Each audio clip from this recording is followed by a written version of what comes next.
महाभारत अपने आप में ही एक बहुत बड़ा युद्ध था जिसमें न जाने कितने लोगों की मृत्यु हुई थी।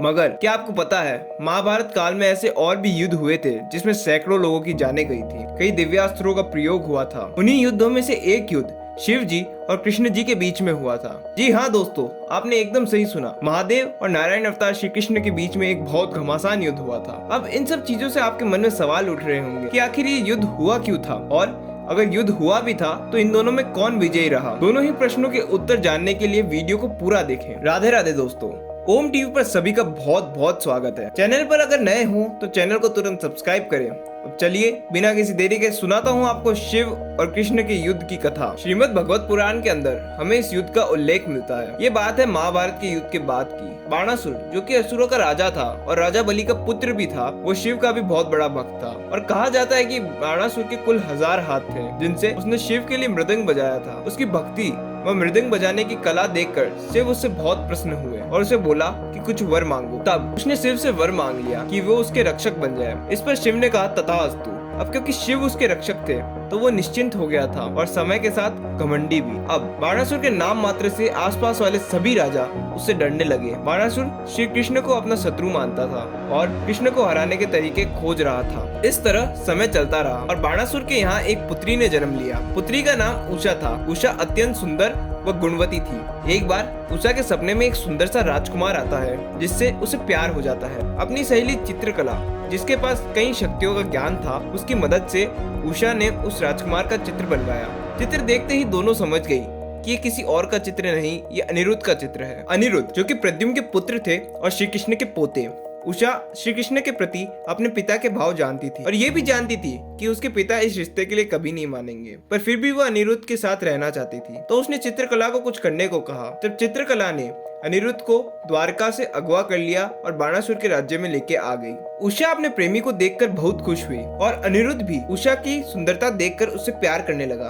कई दिनों तक छिपकर अनिरुद्ध के साथ उषा अपने कमरे में ही रह रही थी। पर जैसा कि हम जानते हैं, कोई भी चीज ज्यादा दिन तक छुपती नहीं है। उसी प्रकार ये सत्य भी बाणासुर के सामने आ ही गया। जैसे ही बाणासुर को ये पता चला कि अनिरुद्ध उनके ही महल में है तो उन्होंने तुरंत ही उसको बंदी बना लिया। दूसरी ओर अनिरुद्ध के गायब हो जाने के कारण पूरी द्वारिका इधर से उधर हो रखी थी। तब नारद जी श्री कृष्ण जी के पास आए और उन्हें बताया कि अनिरुद्ध को तो बाणासुर ने कैदी बना लिया है और कहा, प्रभु अब आप बाणासुर का घमंड कैसे तोड़ेंगे, क्योंकि उसे तो महादेव का वर है। तब श्री कृष्ण ने कहा, चिंता मत करो नारद, मुझ पर भरोसा रखो। इसके बाद श्री कृष्ण अपनी सेना सहित बाणासुर के राज्य पर आक्रमण करते हैं। बाणासुर ने भी श्री कृष्ण की सेना पर आक्रमण कर दिया, पर बाणासुर की सेना श्री कृष्ण की सेना के आगे कुछ नहीं कर पाई। तब शिव जी नंदी पर सवार होकर रणभूमि में आए, क्योंकि वे अपने वरदान से बंधे हुए थे। और इस तरह हुआ शिव और कृष्ण के बीच में घमासान युद्ध का प्रारंभ। दोनों ही कई घंटों तक यूं ही लड़ते रहे, पर अंत में जब शिव को कोई रास्ता नहीं दिखा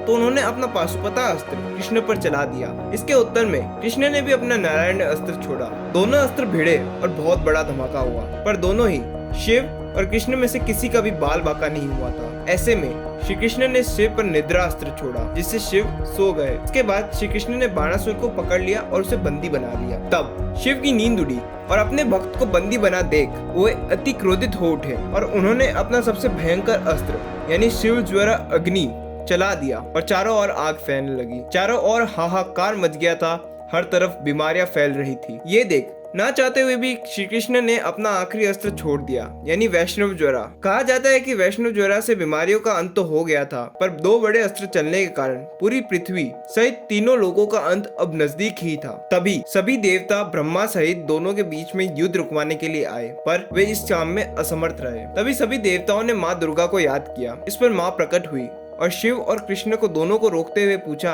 कि आखिर ये युद्ध का कारण क्या है। कृष्ण बोले, माँ मैं ये युद्ध तो बस अपने पोते को बाणासुर की कैद से मुक्त करने के लिए कर रहा हूँ। तब शिव बोले, माँ मैं भी अपने भक्त की जान बचाने के लिए ये युद्ध कर रहा हूँ, नहीं तो कृष्ण मेरे भक्त का वध कर देंगे। इस पर कृष्ण बोले, मेरा बाणासुर का वध करने का कोई इरादा नहीं है, मैं तो केवल अपने पोते को बचाने के लिए ये युद्ध कर रहा हूँ। और वैसे भी वामन अवतार में मैंने महाराज बलि को ये वचन दे दिया था कि उसके कुल के किसी भी व्यक्ति का वध मैं नहीं करूंगा। कृष्ण के ऐसे वचन सुनकर बनासुर को बहुत आत्मग्लानि हुई और उसने श्री कृष्ण से माफी मांगी। इसके बाद खुशी खुशी उषा और अनिरुद्ध की शादी करा दी। तो कुछ इस प्रकार कृष्ण ने बनासुर का घमंड तोड़ा। आज की इस वीडियो में इतना ही। धर्म से जुड़े ऐसे और वीडियोस के लिए चैनल को तुरंत सब्सक्राइब करें। आपसे जल्द ही अगली वीडियो में मुलाकात होगी। तब तक के लिए राधे राधे।